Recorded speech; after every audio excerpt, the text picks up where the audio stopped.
Yesterday was the unfortunate end of the Battlefield Hardline demo. Yes, I said demo, not beta, even though Visceral has already made a patch for the game. It seems they're dedicated to fixing shit and getting it right, which is certainly optimistic going forward. 7 million users tried the demo, including myself, and the $64,000 question is, how many of those 7 million people has Visceral lured in for an actual game sale? I'll let you know my answer at the end of the video, of course, so that you'll have to actually listen to all of the rambling that I have to say. Overall, Battlefield Hardline gets something right that has been sorely missing from recent FPS games. It's a fuckload of fun, and for the most part, it functions extremely well. Kinda like Titanfall. Playing this game with friends are some of the most entertaining experiences that I've had recently. Coots yelling "breach and clear" with his sledgehammer while ziplining across the map to capture an objective after setting a C4 booby trap on a car while cackling away is abundant when playing this beta. If you were to describe Battlefield Hardline in one word, it would be fun, which was highlighted by my boy Gaming Ethos' hysterical video. I've found that 95% of the people I talked to about this game also had the same inclination. Fun, fun, more fun. This isn't a game that takes itself too seriously like Battlefield 4 or Call of Duty or Destiny or even Titanfall, which is a welcome trait to the FPS genre. Whether it's flipping the cops the bird or watching a kill cam with the sounds of KRS-One, whoop whoop, that's the sound of the police, blaring down on your dead body, you realize that this game is meant to be for enjoyment and fun. There are a shit ton of improvements from Battlefield 4 that are all great additions. Little things like being able to take health or ammo off of a player instead of demanding that they throw it down is a great addition, although I do love a good Eddie the Chump rant on support players that don't drop ammo. Other things that I love are on the deployment screen it tells you how many players in your squad use which type of kit via a number in the little corner of the screen when you pick it, but I don't like that it doesn't say whether or not you should spawn on somebody with that warning symbol, although there is a little exclamation mark, but I'd like it to say warning on the camera when you're looking at the screen.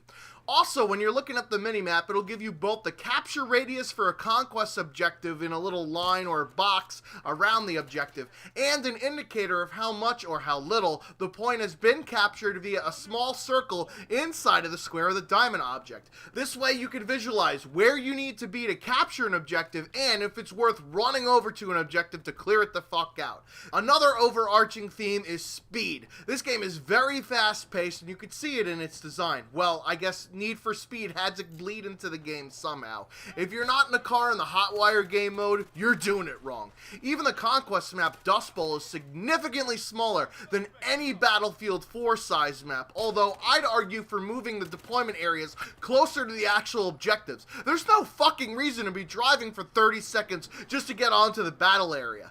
As for the maps themselves, the only one I truly don't like is Dust Bowl. There's just way too many fucking buildings to hide in and have assholes have those fucking little tripwire devices on either doorway. Additionally, the B objective is far too important on Conquest compared to the rest of them. You control that point, you basically win the game.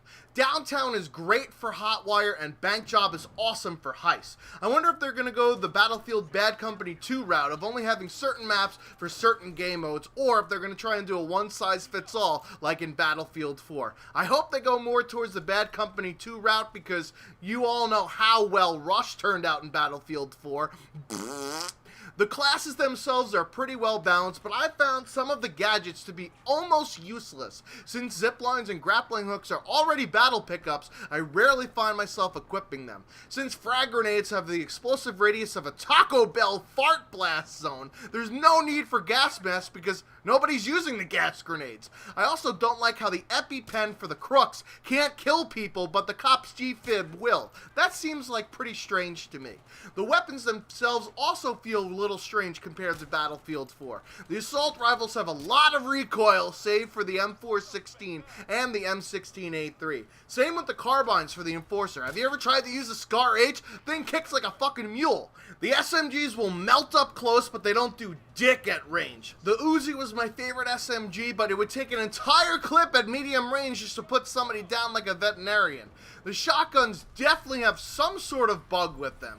You saw in my impressions video 3 3 straight point-blank non-kills. There seems to be a latency see issue between the hit registering and the notification that you killed someone. I mean, look at this clip in the background. There are times when I've shot somebody, shotty pumped back to shoot again, only to have the kill feed pop up that I did in fact murk the dude on the first shot. This means not only am I wasting shots, more importantly, I'm vulnerable to get killed while rechambering this load. Speaking of rechambering, it's way too fucking quick on the sniper rifles. I get shot by one, and then of course I get flinched or stunned, and as I try and move out of the way from a follow-up shot, I'm already fucking dead. It shouldn't take that fucking quick of a time to cock back the chamber, but it does. These are slight quirks that can be fixed, but right now, it all feels a bit clunky with the gunplay. Not Destiny bad, but definitely not as smooth as Battlefield 4.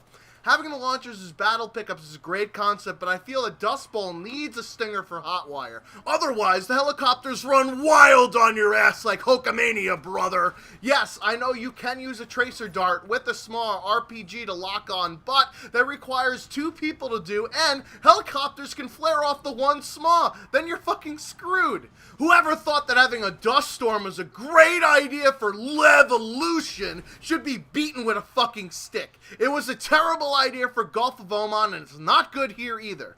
The other major dislikes I had about this beta were the HUD in general. The hit indicator is awful. It feels really cartoony, and it's tough to tell where exactly you're being shot from when there's just like a red flash that takes up the whole entire screen. You know, that kind of glossed over moment that happens after you get hit. Where the fuck am I getting shot from? The black circle around your character for being suppressed is also a bad idea. I'd rather have it blurred slightly than just have, you know, my vision obscured. In the lower right, the health bar is minuscule and the ammo counter is gigantic. When you're in a vehicle, the health bars are even smaller because you need 2 of them. One for you and one for the vehicle. This health bar is much more important than the ammo counter to me. Why they have the avatar picture there is completely fucking useless. Why not remove that and make space for the health indicator? I also hate how long it takes to melee somebody. There's no need to do a fucking interpretive dance with somebody before they die. Shorten the melee time and maybe more people will baton and baseball bat motherfuckers. I do like that you could purchase everything in this game as it lets you unlock guns almost when you want to, but you still need to use them in order to get things like sights and grips. The problem for me is that there's no way to try out an item before I buy it. I'd like a rental system where you could try a gun for 1 game and then purchase it for the full price afterwards. I'd say just let all the shit be unlocked in the test range, but using the test range isn't as helpful as using it in an actual match. Things like sights and grips and other gadgets and beepity bops should be open in the test range for that particular thing, but not the guns. In all, though, I really enjoy this game. It's different enough from Advanced Warfare, Battlefield 4, and Titanfall to keep itself relevant, and it's got that fun factor, especially playing with friends. Is this game worth $60? Well, it certainly feels different than Battlefield 4. It's not like some people said after the first beta that it was just an expansion pack, but I also don't think that there's a lot of content there. I got up to like levels 45 or so in the beta, and there were only a handful of guns and gadgets to use. Were they just hiding some of the guns from us in the beta and the full games got more? While I do think there's way too much shit in Battlefield 4, there's no need for 20 plus sights and 10 types of different fucking launchers. This game feels a bit watered down. They really need to work on the gunplay mechanics. They seem sloppier than Sex with Lindsay Lohan.